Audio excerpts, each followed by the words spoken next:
playing out a goalless draw. I think the second goalless draw in this competition, Zimbabwe and Morocco played out the first goalless draw in this tournament. Tomorrow, South Africa will be up against Mali, two teams with victories already in the bag.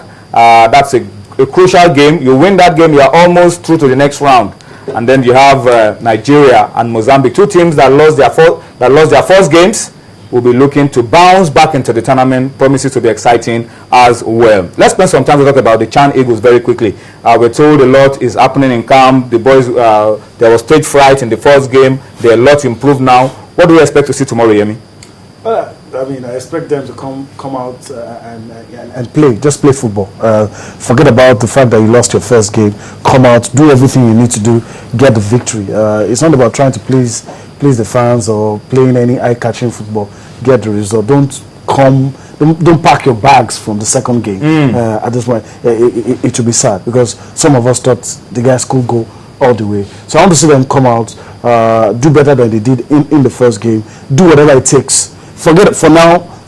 Unfortunately, they've turned us to they have to calculate again. You know, I've thrown away my calculators a long time ago, but unfortunately, bring them back for the home base. You have to, but at least forget about South Africa and Mali, because you think about your own game. You will only need to think about South Africa and Mali when you win against Mozambique. So go out there, do the business. Even if you have to lock up shop, maybe get that solitary goal. But just do whatever you need to do. Then give yourself a fighting chance. And raise the level of your game by as much as possible.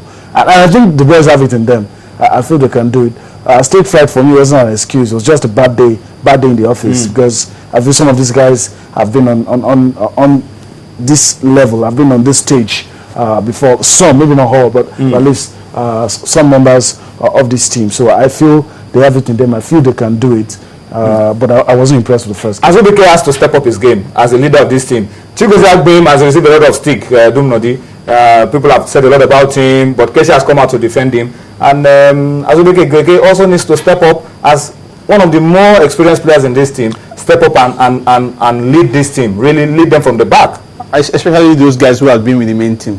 They just have to take up the challenge. I think for those four guys, you don't have to complain of stage fight. You played friendly games, top friendly games. So this is not a stage fight. For the other guys, I can excuse some other players, but Bola Otaomi cannot complain of stage fight. He's played. He has been in this team before some of these guys. Yes, he has been in this home base team under Siasia. And he was one of the standout players in the first game against Mali. Yes, he has played at the World Cup before, so he's not. He shouldn't be complaining of stage fight because it's almost deja vu for him. But I think they have to step up their game. The game against Mozambique, the way the Mozambican played against South Africa, if they play Nigeria like that, it means it's going to be a tough one. But I think we need a victory to have an opportunity to get into the next round. Because if we don't win that game, then it puts us in a difficult situation. I don't even want to imagine not winning that game. I want to wish the boys the best of luck. About this time tomorrow, we should be talking about that game, and hopefully it will be a good result for Nigeria. Let me read a few comments on Twitter before we talk tennis on the program tonight. Abdul Adeniran is a top referee and officiates in the Globe Premier League. He says whoever compares the performance of the Chan Eagles with happenings in the Nigerian Professional Football League does not know and does not watch our league games. That's what he says. So, this is somebody who sees the game on a weekly basis, is talking about the quality. Ilari Ndimele, the Chan is not a true reflection of the depth of our local league. The nucleus of the team are in Europe, and one can see that. That's what Ndimele says. Olufemi Michael is talking about February 21. He says this is not the first time we are picking a date to start the league. And he's saying that he bets that this change will still change, but he wants to be proven wrong. He says the date will still change. I don't think it will change now, because this is an agreement between... We have lost a lot of ground. Unless we don't want to play at all. We don't want to play the league at all. Unless we don't. And this is an agreement between the club owners and the league management company. So I don't... let me see. I hope they don't. If there's any change in this date, it means we are not going to play the league this season. No, we'll still play. We can't. But I think when we are talking about, because at the end of the day, when you say match, when they come back, they will stay stretch 1 month. We will continue to train for 2 months. The continental games will still be going on. Continental games are first week of February. After they finish, they play. Cali players play the AS Vita. The league in Congo has started. Some of their players are in Chan. If they come back from Chan, they go back to their clubs. After the first leg, then you stay at home. You train. You play the second leg. You choke. But I hope I'm sure that change will not change. I hope I'm proven wrong. That date, I hope I'm proven right that date will not change. February 21 will be February 21. Let's talk tennis very quickly, because our time is running out. Australia Open, early days, apart from the women, Petra Kvitova that crashed out, and Venus that is becoming a regular first round first round exit. All the top seeds as you would expect. Victoria Azarenka, defending champion, she labored 106 minutes before she defeated her opponent Maria Sharapova to world number 3. Let's start with the guys. Let's start with Nadal. Okay. Nadal was leading 6-4 before his opponent, home favorite Ben Atomic, withdrew, and Roger Federer as well was facing the 21-year-old, but he did the job. And as you would expect at this round, the Juan Manuel Del Potro, and that's Rafael Nadal. Actually, he was leading and wasn't under any serious threat before his opponent pulled out. John Isner as well withdrew. That's the guy who pulled out. Yeah, that's the incident. John Isner, the American. Unfortunately, as ladies are doing well for the Americans, for the guys, it's another story entirely. But let's talk about Maria Sharapova. Yeah. Well, she struggled too, but she won her game, and that's the most important thing. But the level at which she played, a lot of us were disappointed, because if you're looking at anybody to probably give Serena a fight, you'll be looking in the way of Victoria Azarenka, Maria Sharapova. But if you're playing this bad at the beginning, first round, but still early days, you struggle at the beginning. You expect get into your stride and then you power on. Flawless victories first, second round. When you get to later stages, then it begins to be tough. I mean, for the guys, when you see them play in the first round, the way they take it straight sets, the gap between them and the opponents is wide.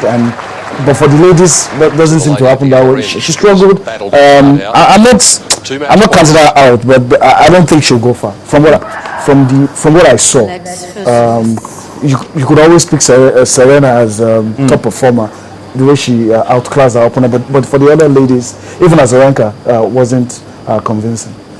All right, so that's Australia Open currently going on.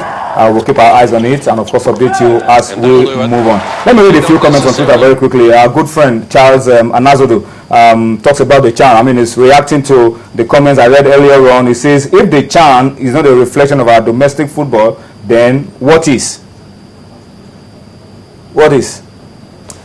The CHAN is supposed to be a reflection of the quality. In terms of quality or the performance of the boys. It's an argument that is going to go on and on. Because the CHAN is supposed to represent the best that your local league can provide. Yeah. If the CHAN was played 6 months ago, we'll probably the league was in season. No, even when most of the key guys in this team will probably beat everybody. But Keshi was forced into a situation where you have to see countries where they have good players, good league. They're not here. Tunisia is not here. They have good league. Algeria is not here. They have a very Tunisia lost to Morocco. So I think Tunisia lost to Morocco. They've been champion. Egypt. They've been champion. The league is so good, but we don't have beat them. So these are some of the challenges. You can argue it, really. You can argue, but this is supposed to represent. I'm not making a case for Keshi, but if you're in Keshi's shoes, you're relying on some certain players. You could close your eyes and pick your first 11. All of them travel. Libya beat Ethiopia. Yeah, Libya coached by Javier Clemente, former coach of Spain. Yeah. All right. Kevin Amata says only the best should make our team. He's talking about the World Cup now. Only the best should make our team to Brazil. Sentiments of home-based quota should be put in the dustbin if we are serious. The best should be in Brazil for wherever they play. Exactly. That's the bottom line. If they are all from Europe, fine. If you pick a few and some of them are here, fine. But the best must be there. That's the only way you can defend yourself. Whatever you do on quota will not help you. If you're an home-based guy and you're on the team, you should be in the team because you deserve to be in the team. But the bottom line is everybody should be given a fair chance. If you're in Europe, you're not doing well, and somebody is doing well on the local scene, you shouldn't say because this guy is in Europe and this guy is playing on artificial pitches in Nigeria and nobody knows him. No. Everybody should be given a fair chance, but it has to be the best players. Are we ready to stomach a situation where you have more home-based players getting to the national team based on their performance. Anyway, let's go on to the last part of the sports tonight, and this one is an interesting one because